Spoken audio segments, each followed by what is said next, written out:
Hi, my name is Hannah Trisky, and I am completing my exam 3 for social movements and digital advocacy, which involves me creating a YouTube video and responding to a given prompt.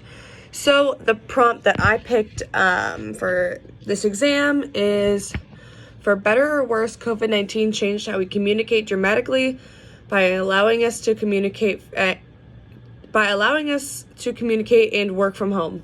Which model do you feel is best suited to the needs of today's social movements, the resource mobilization model or the political process model?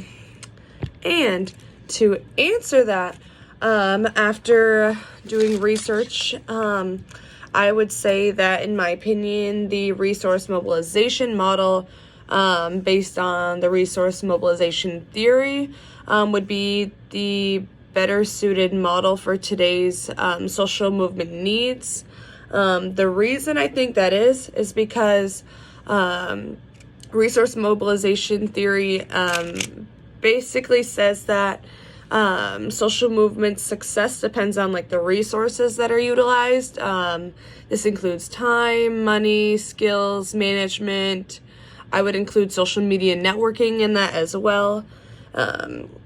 So overall, I think that is extremely important in determining how a social movement is successful, especially considering now that everything is basically available online because of COVID-19.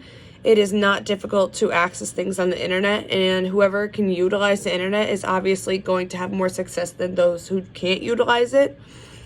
I think that having the ability to use those skills successfully, both fundraising, money, time, all that stuff, I believe that if you have the ability to do all of that, that the social movement is already going to be that much more successful. And you also need to be able to utilize those sources in the first place in order to gain the political attention that the political process model uses, which is the refuting argument. And the political process model is also a very good representation of how a social movement can be run. However, because the political process model comes from the political process theory that was originally created by Douglas McAdams, who is a famous sociologist.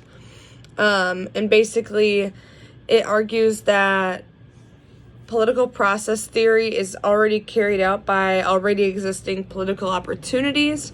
And sort of by this, I mean that political process theory kind of ensures that if you have a clear and persuasive need for change and you're very strict with it, and you explain to people why it's necessary and kind of involve yourself in protest and other acts that could counter the political environment, that is ultimately what's going to lead to a social movement. But I feel like without the internet and without utilizing the stuff in the resource mobilization model, that's not really possible.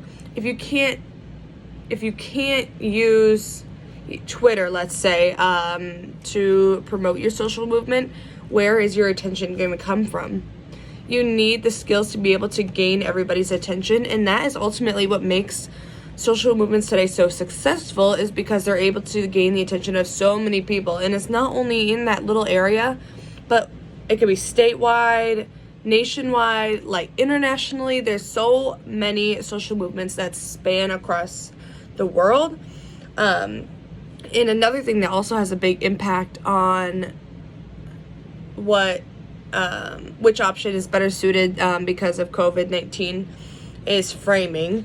And framing has large impact because it has hidden influences that can change the actions and meaning of the social movements themselves. Framing can also depend person to person and can be interpreted in many different ways. But kind of as an example, the definition we've used in class is that framing allows people to organize their experiences and to guide their actions in everyday and social movements. And framing is sort of the way that you see how it happens. For example, we talked about public opinion framing. You know, what is the argument? There's always an argument, there's always a bias. So framing is kind of that top notch, like, what do the people want to hear, as well as what do the people in charge of the social movements want to push. The framing becomes possible because of the utilization of the resources. Obviously, if there's no media attention, there's going to be less media framing. So obviously that is why the resource model, mobilization model, is necessary to have. And I think that it just offers more tactics than the political process model. I think that they could be intertwined, and I think that's kind of why it becomes a sticky subject. But overall, I feel like the resource mobilization model leads into political process theory and the political process model, because ultimately when you have the skills and ability to be successful and start a social movement, then the other things, like actually having protest and having action, you know, against something you're passionate about, is more doable. But some people might argue that you need to have political process model and political process theory first, because you need inspiration for your social movements. So I read that political process theory is kind of made as an anti-war deal, which totally makes sense, that someone, you know, was obviously not for the war, and instead they wanted to create a social movement. But overall, I think that the resource mobilization model leads to the political process movement, because you need the skills and proper resources before having the actual movement. And that is how a social movement is going to be most successful, especially after combating COVID-19 with a lot of things going online.